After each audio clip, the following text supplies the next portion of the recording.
Ce shiur est dédié pour la guérison complète à Boshema de Rodada Bat Urda. La question de Ariel. Alors en fait, on voit qu'à Rosh Hashanah, il y a le décret, il est plutôt fait. Le décret, il est fait. Et alors qu'à Kippour, on voit qu'il est scellé. Il est complètement scellé et c'est fini. Alors pourquoi à plusieurs moments dans l'année, notamment à Hoshana Rabbah, on voit qu'il y a encore une possibilité de faire tes choix et tout ça. C'est quand que ça termine? Ok. Alors, il y a plusieurs étapes, il y a plusieurs cas. C'est marqué les Rechaim, les mécréants, déjà à Rosh Hashanah, c'est signé foutu. Les Tzadikim, déjà à Rosh Hashanah, ils sont signés dans le livre de la vie. Les Bénonim, les moyens, eux, ils sont suspendus. Et en bon hébreu, c'est marqué qu'ils sont pendus. Ils sont pendus jusqu'à Yom Kippour. C'est-à-dire qu'on le met la corde au cou, la corde est attachée au plafond, il est sur le banc, sur la chaise. Maintenant, s'il fait tchouva, on enlève la corde.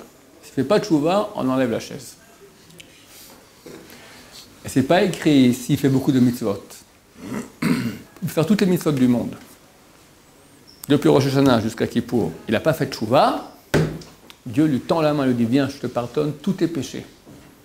Midrash dit, c'était comme un roi d'une ville qui a dit « Je viens maintenant dans la ville, Dieu vient à Kippour parmi nous, je vais vous sortir toutes les ordures de vos maisons dans la rue. Et moi je viens d'avoir mes camions, on enlève tout, on fait le grand nettoyage de la ville. » C'est l'occasion extraordinaire. Vas-y, dis tout ce que tu as péché, tu n'as qu'à dire. J'ai fait ci, j'ai fait ça, j'ai fait ça, j'ai fait ça, je regrette, je vais essayer de tenir bon cette année. Et Dieu nous pardonne tout. C'est un jour énorme de bonheur. Et t'en as un, il regarde, c'est quand ça finit le jeûne, il passe à côté. Il n'a pas fait de tchouva. Alors le pauvre, on lui enlève la chaise. Donc, c'est déjà scellé à Rosh Hashanah. Pour les moyens qui sont pendus, suspendus, alors c'est jusqu'à Kippour. Maintenant, bien que la Neïla de Kippour, donc la dernière prière de Kippour, la 5e qu'on fait juste avant le coucher du soleil, là on est signé, il n'y a pas encore le verdict n'est pas encore transmis aux anges qui vont le réaliser. Ça sera transmis la nuit d'Hoshana Rabbah, à minuit pile. Il faut qu'on reste réveillé toute la nuit pour étudier, pour essayer. On peut gagner encore un peu. Tant que ce n'est pas donné, il y a encore un recours qui est possible. C'est plus dur, mais on peut encore gagner un peu. Maintenant, alors, la question elle est plus profonde. Alors quoi? Si maintenant, pendant l'année, je fais tchouva, ça ne sert à rien. Tout est scellé. Quelqu'un cette année s'est marqué, il devrait mourir, ou devrait être malade, ou quelque chose comme ça. Quoi. Il n'y a rien à faire. Pourquoi on prie alors? À quoi ça sert? Tout était signé déjà. À Rosh Hashanah, Kippour, Hoshana Rabbah. Réponse. Lorsque Dieu va, à une de ces trois étapes, signer le futur de quelqu'un pour cette année, il n'y a pas un scénario. C'est ce qu'on appelle une arborescence. On va dire que ça ressemble à la carte d'une ville. Maintenant, chacun, il reçoit sa ville. Un, c'est une carte de Paris, l'autre, une carte de Marseille, une carte de Londres, une carte de Montréal. D'accord, chacun, il a une carte. Maintenant, tu arrives il y a une voie d'accès.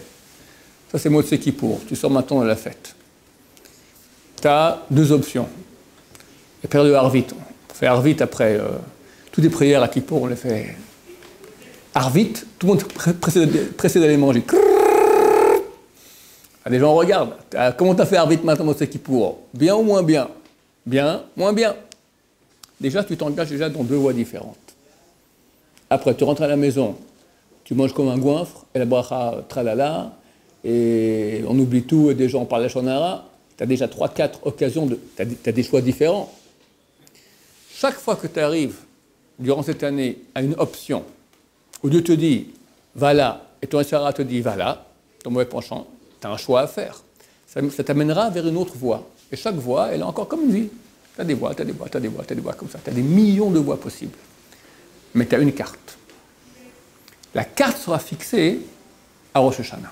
Est-ce que tu auras Paris, Londres ou Moscou? D'accord? Ou Jérusalem, Bezrat Hashem. Maintenant, toi, durant l'année, tu décides où tu vas en fonction de la carte que tu as reçue. Chaque action te fera aller dans un autre quartier. Tu peux aller dans le 16e, tu peux aller dans les bidonvilles, je ne connais pas les bidonvilles de Paris, comment ça s'appelle, d'accord, hein? D'accord, toutes sortes, d'accord, tu as toutes sortes. Maintenant, tu as aussi des possibilités de revenir. Il faut être un tunnel, ça s'appelle la tchouva. Tu rentres dans le bidonville, tac, tu ressors dans le 16e. Bien. Tu as des façons aussi, tu es dans le 16e. Tu as aussi des fois, tu as ta petite boîte là, maudite, sans filtre, d'accord. Et un jour, tu as comme ça, par erreur, tu as tapé le bouton qu'il ne fallait pas. Il y avait une vidéo, clic, et tu as vu, et tu veux arrêter, et tu n'arrives pas à arrêter. Ben là, tu te retrouves dans le bidonville. En une seconde, tu peux trouver aussi l'autre côté. Maintenant, toutes ces options que tu as dans ta vie, elles sont fixées à Rosh Hashanah. Tu as aussi maintenant l'option prière. Par exemple, c'est marqué, tu seras malade. Tu as été fixé, tu seras malade. Au mois de décembre, pas toi, hein, quelqu'un, il tombe malade. Est-ce qu'il va guérir, oui ou non? Ça sera écrit dans Rosh Hashanah, des fois non, dans tous les cas c'est fini, d'accord? Des fois, ce sera écrit avec 100 prières, 200 prières, 300 prières, le quota est marqué, il pourra s'en sortir. Ça a été fixé à Rosh Hashanah. Maintenant, est-ce qu'il y aura les prières, oui ou non? Ben, c'est sur place que nous décidons. Ou on prend la voie sans prière et puis on reste dans la maladie, ou on prend la voie prière et on guérit. Ou on guérit à moitié. Toutes les options ont été fixées à Rosh Hashanah. Mais ce n'est pas que tu as un seul futur et il n'y a plus rien à faire. Au contraire, chaque chose que tu feras durant l'année, elle va influencer. Est-ce que tu vas aller plus dans le bien, plus dans le mal? Mais il y a des options qui te regardent pas, elles ne sont pas dans ta carte. Par exemple, voilà, que tu vas te retrouver au Brésil. Non, ça dans tous les modes de fonctionnement, ça n'existe pas. Ou quelqu'un maintenant qui veut monter en Israël, mais Dieu a dit non, c'est pas encore le moment. Ben, dans toutes les options, il n'y a pas moyen de monter en Israël. On le bloque, la sorte-nous de lui non, ou tout à coup sa mère tombe malade, il faut s'en occuper, n'importe quoi. Il y a des options qui sont fermées. Tout ce qui sera ouvert ou fermé, c'est-à-dire quelle carte nous recevrons, tout ça va être décidé à Rosh Hashanah. Oui. C'est quoi l'option sans prière? Ben, quelqu'un tombe malade, d'accord? Il est non religieux. On lui dit, fais tchouva, prie à Dieu. Allez, arrête tes histoires. Moi, je vais voir les médecins, et puis je vais essayer, voilà, la naturopathie, une cure de je sais pas moi, d'accord, mais il ne pense pas au bon Dieu. Alors, il peut y avoir une option que tu lui dis, bah, reste avec tes naturopathes, d'accord, reste avec eux. Ça se peut. Il y a des gens qui ne prient pas, ça existe. Il y en a beaucoup. C'est bon, Ariel? C'est clair? C'est les trois. J'en profite pour parler un peu de la prière. Parce que nous ne nous rendons pas compte de l'impact de la prière. Le problème, c'est que quand tu pries, tu ne reçois pas un petit OK de là-haut, ta prière est reçue. Alors, on ne sait pas si ça marche, si ça ne marche pas, etc. Sachez que ça marche très bien. Des fois, ce n'est pas immédiatement qu'on voit le résultat, des fois ça prend des années, mais à long terme, d'habitude, la prière, elle marche. C'est un moyen énorme que nous avons. Et même si maintenant elle n'a pas marché, dans le but que nous avons prié, néanmoins, le mérite de la prière, il est là. Ça reviendra sur nos enfants, aux petits-enfants, des membres de la famille, il n'y a rien qui est perdu. Une des forces les plus grandes de l'être humain, c'est la prière. Étudier la Torah, il faut savoir étudier. Être un grand chacham, un grand sage, il faut étudier des années et des années, ce n'est pas donné à tout le monde. Prier, n'importe qui peut prier. Le plus nul, il peut prier. Et quand il prie, juif ou pas, quand il prie du fond du cœur, Dieu écoute. Karov Hashem Echol Korav, Dieu est proche de tout ce qu'il appelle, de tout ce qu'il appelle vraiment. Il faut être sincère. Il faut vraiment penser que je prie à Hashem, de tout mon cœur je supplie, je sais qu'il a la capacité, et pas croire parce que j'ai prié qu'il va m'écouter. Ça, c'est interdit. Celui qui dit, j'ai prié, des gens, des fois, ils m'écrivent, j'ai prié, et Dieu, bah, pourquoi Dieu ne m'a pas répondu? Ah, et tu dois quelque chose. Ça s'appelle Ayun Tfila. Ayun Tfila, ça s'appelle quelqu'un, il croit que parce qu'il a prié, on lui doit quelque chose. C'est marqué à ce moment-là, on ouvre son dossier, on dit, tu crois qu'on te doit quelque chose? Viens, regardons un peu. Bah, dis donc, t'as pas mal de péchés, hein. Et boum, au contraire, on lui envoie une tuile sur la tête. Parce que monsieur croit qu'on lui doit quelque chose. Dieu ne nous doit rien. Il a donné un grand cadeau qui est celle que par le fait de pouvoir s'adresser à Hachem, Dieu écoute, et dans sa bonté, bien qu'il ne nous doit rien, il veut bien nous répondre, c'est un cadeau. Mais on ne peut pas exiger un cadeau, on peut demander, fais-nous un cadeau. C'est bon? Une question. Il y a une différence entre une prière en hébreu ou en français? C'est clair que c'est mieux de prier en hébreu, mais une prière en français marche très bien. C'est-à-dire, si quelqu'un prie en hébreu et ne comprend pas ce qu'il dit, alors pour la Hamida, le Shemona Esrei, c'est valable à part la première bracha où il faut absolument comprendre ce qu'on dit, la première bracha de la Hamida. Le reste, si on ne comprend pas, c'est mieux de prier en hébreu, parce que les lettres, la Hamida a été composée par des prophètes qui connaissent le secret des lettres, et chaque lettre, elle a un impact, elle agit dans les mondes supérieurs, c'est le monde le plus haut, c'est le monde des lettres, avec ce monde-là que Dieu a créé le monde. Donc quand on prie, on fait une action très très haute, bien qu'on ne comprenne pas ce qu'on dit. Et quand je fais une prière personnelle, si je fais en hébreu, je comprends ce que je dis, c'est dommage. C'est pas comme ça que ça marche. Si on veut avoir une prière qui est faite avec conviction, BMS, c'est-à-dire, comme je dis, authentique, qui appelle avec, alors, je peux le dire en comprenant ce que je dis. Imagine que je ne sais pas parler l'espagnol, et maintenant je fais une prière en espagnol. À quoi ça rime? C'est pas le fait de dire les mots, c'est le fait que ton cœur s'exprime par la bouche et que tu pries. Il faut que le cœur soit là. Il est écrit une prière sans conviction, c'est comme un corps sans âme. Un corps sans âme, il est mort. Heureusement que Dieu est bon avec nous. La Gemara, elle dit, on doit remercier la tête qui sait se prosterner automatiquement à Modim. Quand il commence la Mida, on espère qu'il tient jusqu'à Magan Avraham. Il faut faire la première prière. Si on n'a pas fait la première bracha avec conviction, on n'est pas rendu quitte. Alors on espère qu'on tient jusqu'à Magan Avraham. Il faut déjà tenir, c'est pas facile du tout, je peux vous dire d'expérience. Pour moi-même, Magan Avraham, c'est très dur de tenir jusqu'à là. Après, zlip, tu pars. Alors tu vas au Nolulu, tu vas en Espagne, tu vas voir ta maman, ta grand-mère, ta copine Shomer Negia, d'accord, tout ça. Et après, tu fais aussi Shamburma, amen. Et Baruch Hashem, automatiquement, à Modim, ta tête sait se prosterner. Alors la Gemara dit, il faut remercier nos têtes qui se prosternent automatiquement, c'est sympa, elles se prosternent au bon moment. C'est pas facile de prier avec conviction. Surtout ceux qui ont été éduqués dans les écoles juives, cool, pas orthodoxe, pas où la prière le matin c'est une corvée. Tu vois, les gens ils prennent un bouquin comme ça, tu m'excuses un peu. Tu vas devant le truc, il n'y a même pas les lèvres qui bougent, puis tourne comme ça, tourne les pages, corvée, c'est casse-pied. Pendant 10 ans ils ont fait ça. Après, dis-leur prie maintenant avec conviction, c'est un cadeau que tu as reçu. C'est un des plus beaux moments de la journée.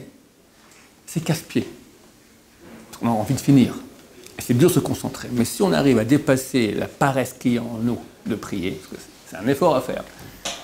Regarde comme on est content le jour où il n'y a pas de Tachanoun. T'as un khatan, on t'enlève 2 mizmorim, d'accord? On t'enlève la matzah, la tefila David. Qu'est-ce qu'on est content, on a gagné 2 minutes. Oh là là là là là là. On revient souvent, d'accord, on revient demain, t'es khatan, t'as 7 jours, on revient demain, d'accord, on a gagné ça. Qu'est-ce qu'on est? On est paresseux, d'accord. Si on a vaincre cela, c'est très dur, on est des grands paresseux. À vaincre cela, on a à se mettre en contact avec Hachem, la prière, c'est bon, c'est doux, c'est agréable, c'est un des meilleurs moyens qu'on a de se mettre en contact avec Hachem. Il n'y a pas l'étude de Torah et les mitzvot, mais sentir Hachem. Par la prière, c'est donné à tout le monde, pas besoin d'un grand chacham, n'importe qui peut sentir Hachem. C'est très beau, c'est très grand. Ça vaut la peine de beaucoup investir maintenant, c'est le mois, jusqu'à Yom Kippour, c'est les grands jours de prière où Hachem est proche. C'est marqué Dir Hashem B'imatso. Appelez Hachem quand il est présent là maintenant. Appelez-le, c'est plus facile. Quand quelqu'un il fait une tefila Beyachid, oui. Il y a moins d'impact s'il prie une minyan. C'est clair. Malgré tout, s'il prie des Beyachid, même en français, en anglais, en n'importe quoi. Ça a moins d'impact. Ça a moins d'impact. Mais est-ce que ça veut dire forcément que sa prière... Non, c'est écrit comme ça. C'est écrit que lorsqu'on prie en minyan, alors c'est la collectivité d'Israël qui prie. La prière, elle monte de toute façon, elle passe. Les forces négatives ne peuvent pas l'attraper. Pardon? Elles sont? Est-ce qu'elles sont forcément exaucées? Non, pas forcément exaucées. Il faut comprendre une chose. Ça veut dire quoi que la prière est reçue? La prière reçue, ça veut dire que Hachem prend, c'est un truc kabbalistique un peu, la Kabbalah, elle parle des réalités spirituelles avec des exemples. Hachem prend la prière et la met sur sa couronne. Est-ce qu'il va exaucer la prière? Rien à voir. Tu vois qu'on prie depuis 2000 ans que Dieu reconstruit son temple. 2000 ans compris. On prie bien. Et pourtant, il n'y a toujours rien qui se passe. La prière, elle est reçue. On a fait le tikkun, on a fait l'action spirituelle nécessaire que la prière ait, qui est énorme. Grâce à elle, le monde vit, d'accord? Attends, est-ce que Dieu va réaliser cette prière? Ok, ça sera c'est une autre chose. C'est pas recevoir la prière, que Dieu reçoit la prière, c'est pas forcément qu'elle l'exauce. Maintenant, pour que la prière soit reçue plus facilement, il faut prier en minyan. Quand on est 10 à prier, alors vu que c'est une collectivité d'Israël qui prie, déjà, les forces du mal n'ont pas trop d'emprise. Ça, c'est un. Secondo, on va aussi te juger. À quel point, toi, maintenant, tu es un type bien. Est-ce que tu mérites qu'on écoute ta prière ou pas? Quand tu pries dans un minyan, on ne regarde pas ça. Tu fais partie du peuple d'Israël, ça passe. De toute façon, ça passe. Quand tu es seul, alors c'est plus dur à passer. On voit que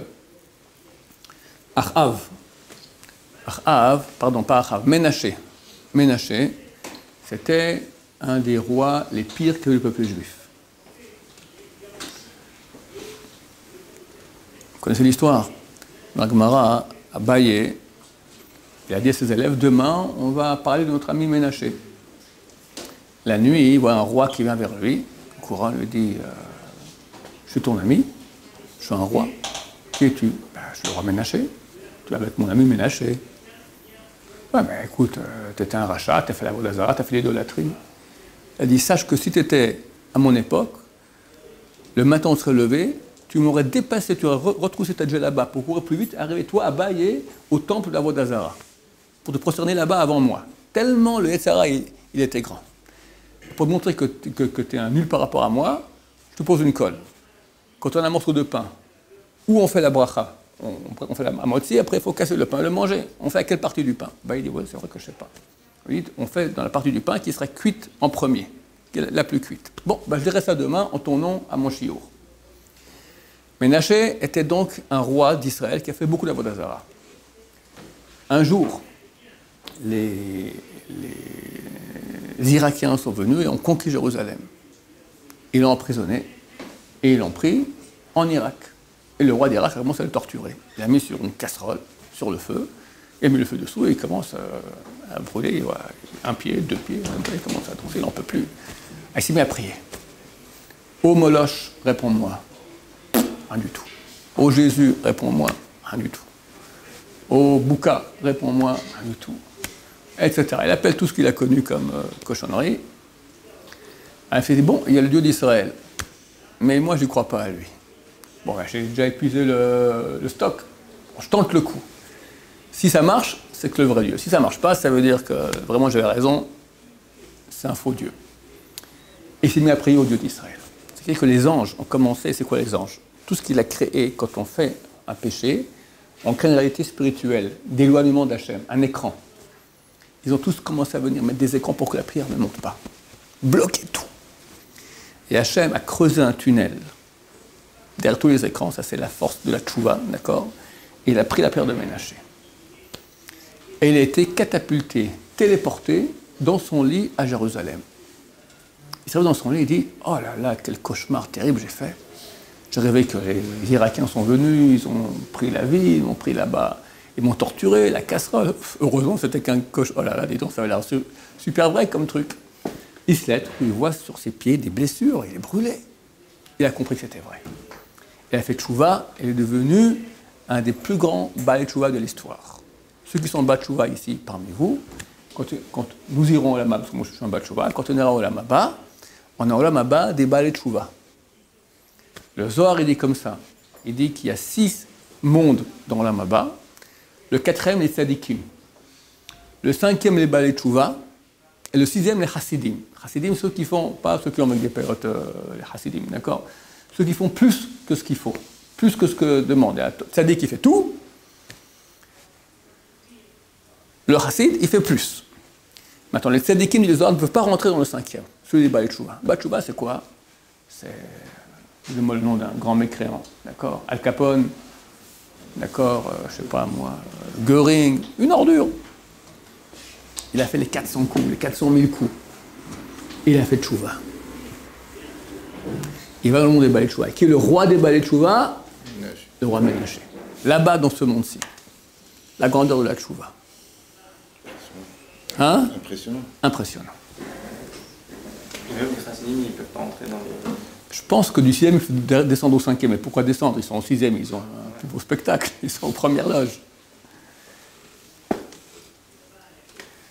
Ok, c'est l'heure. Baruch Adonai, Oman Va'ameh.